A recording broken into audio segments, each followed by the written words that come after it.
YCP పాపాలు ప్రజల్ని ఇంకా వెంటాడుతున్నాయి.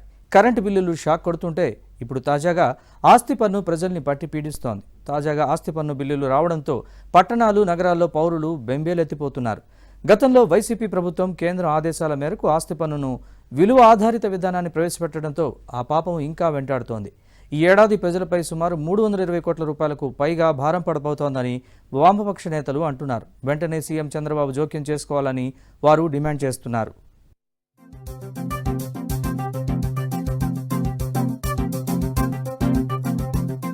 పట్టణాలు, నగరాల్లో కరెంటు బిల్లులు ఒకవైపు పేలిపోతుంటే మరోవైపు ఇప్పుడు ఆస్తి పన్ను కూడా మరింత భారం మోపుతోంది. దీంతో ఎడాపెడా బిల్లులు వాయింపు కారణంగా పట్టణాలు, నగరాల్లోని పౌరులు బెంబేలెత్తిపోతున్నారు. గతంలో ఆస్తి పన్ను వేసే విధానం వేరుగా ఉండేది. 2019-20 సంవత్సరంలో కేంద్ర ప్రభుత్వం ఆదేశాల మేరకు అప్పటి వైసీపీ ప్రభుత్వం ఆస్తి విలువ ఆధారిత ఇంటి పన్ను విధానాన్ని ప్రవేశపెట్టింది. 2021 సంవత్సరంతో పోలిస్తే 30% వరకు ఇంటి పన్ను పెరిగింది. దీంతో పాటు ప్రతి ఏడాది రాష్ట్ర ప్రభుత్వం రిజిస్ట్రేషన్ విలువలు పెంచుతూ ఉండటంతో ఆస్తి విలువ పెరిగి పన్ను కూడా పెరగటం ప్రారంభమైంది. 2020 సంవత్సరంలో కేంద్ర ప్రభుత్వ ఆదేశాలకు నాటి వైసీపీ ప్రభుత్వం లొంగిపోయి ఈ పన్నును ప్రవేశపెట్టడంతో పాటు అప్పట్లోనే విలువ ఆధారిత ఆస్తి పన్నును వసూలు చేయాలని జీవో నంబర్ 198ని ప్రభుత్వం విడుదల చేసింది. అప్పటి నుంచి ప్రతి సంవత్సరం 15% పన్ను పెంచే విధంగా ఈ జీవోలో పేర్కొన్నారు. ఉదాహరణకు గతేడాది ఒక ఇంటికి 1500 రూపాయల ఇంటి పన్ను అయితే దానికి 15% పన్ను వేస్తారు. వచ్చే ఏడాది ఈ 15% కలుపుకుని రిజిస్ట్రేషన్ విలువ కూడా ఏదైనా పెరిగితే దానిని కూడా జత చేసి మళ్లీ 15% వేస్తూ ఉండటంతో పౌరులు తీవ్ర ఇబ్బందులు ఎదుర్కొంటున్నారని కూడా వామపక్ష నేతలు అంటున్నారు. కూటమి ప్రభుత్వం అధికారంలోకి వచ్చిన తర్వాత విలువ ఆధారిత ఆస్తి పన్ను వేసే విధానాన్ని సమీక్షిస్తామని, పూర్తిగా రద్దు చేస్తామని ఎన్నికలకు ముందు హామీ ఇచ్చారని సిపిఎం రాష్ట్ర కార్యదర్శి వర్గ సభ్యులు బాబురావు తెలిపారు.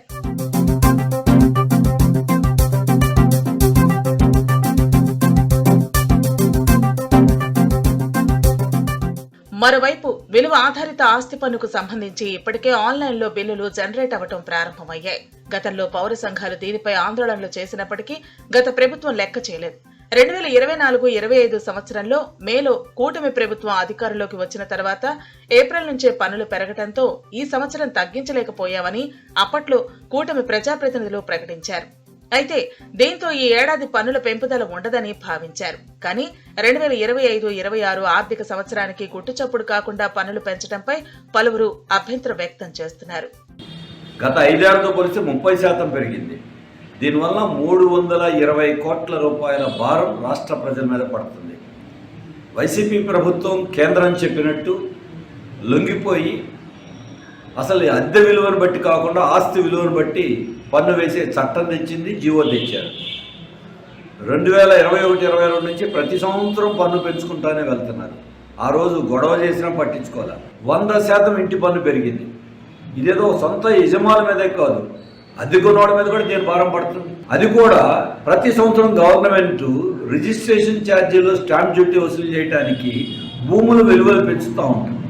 ఇప్పుడు ఇది ఆస్తి విలువ అంటే భూమి విలువ పెరిగినప్పుడల్లా, కట్టడాల విలువ పెరిగినప్పుడల్లా దాన్ని బట్టి పెరుగుతుంది. ఇంకా అంతం ఎక్కడుంది? ఇది 2020-21 సంవత్సరంతో పోలిస్తే ఇప్పటికే 100% పన్నులు పెరిగాయని, గతంలో 5 సంవత్సరాలకు ఒకసారి మాత్రమే పన్ను పెంపు ఉండేదని పలువురు గుర్తు చేస్తున్నారు. ప్లాన్ ప్రకారం ఇళ్ల నిర్మాణం జరగటం లేదని, అదనపు కట్టడాల నిర్మాణం జరిగాయని పేరు చెప్పి బీఆర్ఎస్ పథకం కింద క్రమబద్దీకరించిన ఇళ్లను కూడా అక్రమ కట్టడాలుగా గుర్తించి అదనంగా పన్ను వేయటం పట్ల పలువురు అభ్యంతరం వ్యక్తం చేస్తున్నారు. పన్నులు తగ్గించకపోగా పెంచడంపై అభ్యంతరం వ్యక్తం చేస్తున్నారు. పైగా పన్ను మొత్తం ఒకేసారి చెల్లిస్తే 5% రాయితీ ఇస్తామని ప్రభుత్వం ప్రకటించడం పట్ల ఆంధ్రప్రదేశ్ పట్టణ పౌర సమైక్య కన్వీనర్ చిగురుపాటి బాబురావు అభ్యంతరం వ్యక్తం చేశారు. కూటమి ప్రభుత్వం ఇచ్చిన హామీ మేరకు పన్నులు తగ్గించని పక్షంలో పౌర సంఘాలు, అసోసియేషన్లు, పౌర సమాజం ఉమ్మడిగా ఆందోళన నిర్వహించేందుకు సిద్ధమవుతామని పట్టణ పౌర సమాఖ్య ప్రకటించింది.